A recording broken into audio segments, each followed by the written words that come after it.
अभी गुजरात का आसमान साफ है, लेकिन जमीन पर पानी भरा हुआ है। गुजरात के डैम से पानी निकलने की स्पीड कम हुई है।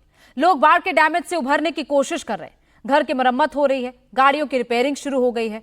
गुजरात में जैसे ही लगता है कि सब कुछ नॉर्मल होने वाला है, वैसे ही नई मुसीबत दस्तक देती है। गुजरात में अगस्त के महीने में ही जो हुआ, क्या वैसा ही सितंबर में भी होने वाला है? क्योंकि सितंबर की शुरुआत में जो कुछ मौसम विभाग ने कहा, वो इसी बात का इशारा कर रहा है कि आसान शब्दों में कहें तो गुजरात ने अब तक जो कुछ देखा वो ट्रेलर था। तबाही की पूरी पिक्चर अब भी बाकी है।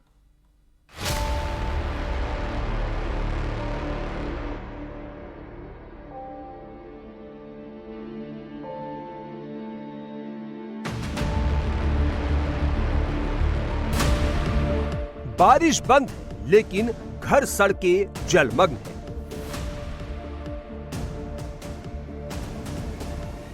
डैम का पानी कम हुआ, लेकिन दूसरी आफत का प्रकोप बढ़ गया है।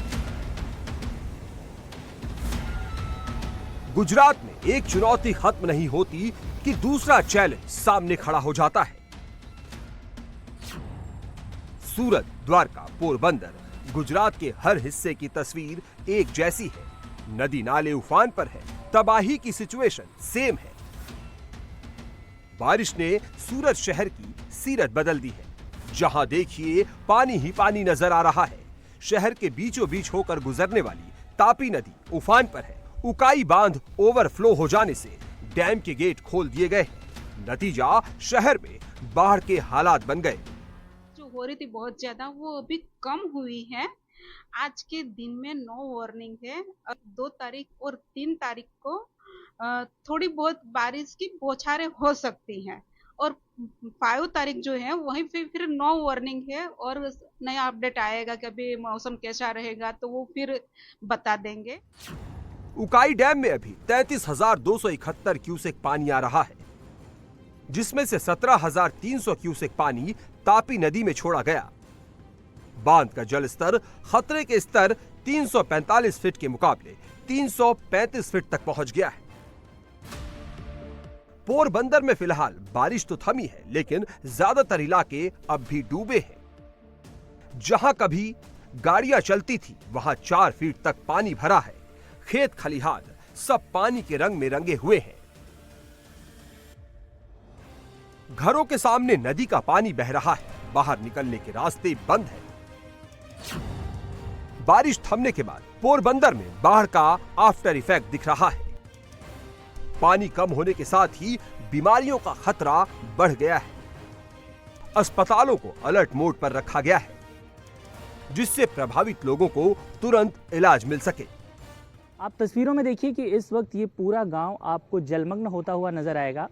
लोगों के घर आपको मेरे पीछे तस्वीरों में नजर आ जाएंगे, और जिस तरह से लोग यहाँ से बाहर निकलने के लिए मजबूर हैं। आप देखिए, एक तरफ आपको घर दिख जाएगा, एक तरफ आपको लोग नजर आ जाएंगे, वहीं दूसरी तरफ आपको नजर आएगा कि ये देखिए, यहाँ जो मवेशियों को बांधने के लिए जो जगह थी, वो जगह यहाँ पर फिलहाल कुछ मवेशी आपको बाहर पानी में खड़े नजर आएंगे, तो वहीं दूसरी तरफ आपको नजर आएगा कि यहाँ पर जहाँ मवेशियों को बांधा गया था वही ये पानी है। और ऐसे में अगर बीमारियों का खतरा होता है, खास तौर पर पानी की वजह से जो बीमारियां होती हैं, उसका बहुत ज़्यादा खतरा ऐसी परिस्थितियों में देखने को मिलता है। और बाढ़ के समय में जब ऐसी घटनाएं होती हैं, तो अमूमन देखा जाता है कि जब जल स्तर नीचे जो उतरता है, जिस तरह से अभी उतरा हुआ आपको नज़र आ रहा है, उसके बाद जो गंदगी होती है, उस गंदगी की वजह से बहुत लोग बीमार पड़ते हैं। अगर इस पानी को देखें, इस पानी को अगर आप देखिए, तो इसी में जो मवेशी हैं वो भी हैं, उनका मलमूत्र भी है। और जिस तरह से यहाँ लोग रहने के लिए मजबूर हैं फिलहाल, खास तौर पर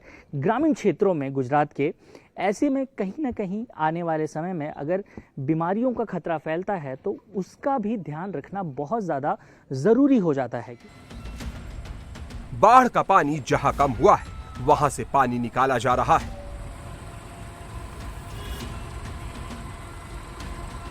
द्वारका में प्रेशर पंप की मदद से जमा पानी हटाया गया। बारिश से हुए नुकसान का जायजा लेने के सर्वे का काम भी शुरू कर दिया गया है। जिन इलाकों की बिजली कट गई थी, उसको भी रिस्टोर किया जा रहा है। भारी बारिश की वजह से हमारे द्वारका और कल्याणपुर तहसील में भारी नुकसान हुआ है। उसकी वजह से हमारी जो प्रशासन की टीम है, उन्होंने जो सर्वे का काम है वो शुरू कर दिया है। सारी टीमें फील्ड में हैं अभी। उसके अलावा पीजीवीसीएल की टीमें भी इलेक्ट्रिसिटी रिस्टोरेशन के लिए सभी फील्ड में है। हमारा मेन फोकस जो है वो सफाई, फॉगिंग और इलेक्ट्रिसिटी का जो है रिस्टोर करना वो है। उसके अलावा जितने भी बाढ़ से प्रभावित लोग हैं उनको गेस्ट हाउस अभी प्रशासन की तरफ से दिया जा रहा है और जो भी नुकसान हुआ है उनका, उसके सर्वे का काम अभी शुरू है। बारिश का सबसे ज्यादा इंपैक्ट वडोदरा में हुआ था। तबाही सबसे ज्यादा वडोदरा में मची थी, जहां जब बाढ़ का पानी कम हुआ तब लोग वापस अपने घरों में लौट आए। लेकिन बर्बादी के निशान अब भी ये बता रहे हैं कि बाढ़ ने किस तरह वडोदरा पर कहर बरपाया था। पानी तो उतर गया, लेकिन किस प्रकार की तबाही मचा के गया है सोसाइटीज़ में, जो नुकसान हुआ है। हम अकोटा इलाके की कैलाश सोसाइटी में, और यहाँ आप देखिए ये घर ही बंद करके चले गए हैं। जो ग्राउंड फ्लोर पे लोग रह रहे थे, पूरा का पूरा सामान जो है वो बाहर इस वक्त रखा हुआ है।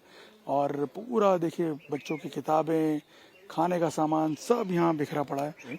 इस दीवार को क्रॉस करके अंदर तक चला गया था। यहाँ जो आपको निशान दिख रहा है वो ग्रीन वॉल पे, घर इस वक्त बंद पड़ा हुआ है। और यहाँ देखिए जो लोगों के व्हीकल, बाइक्स वगैरह हैं वो इस वक्त टो करने के लिए वैन आई हुई हैं।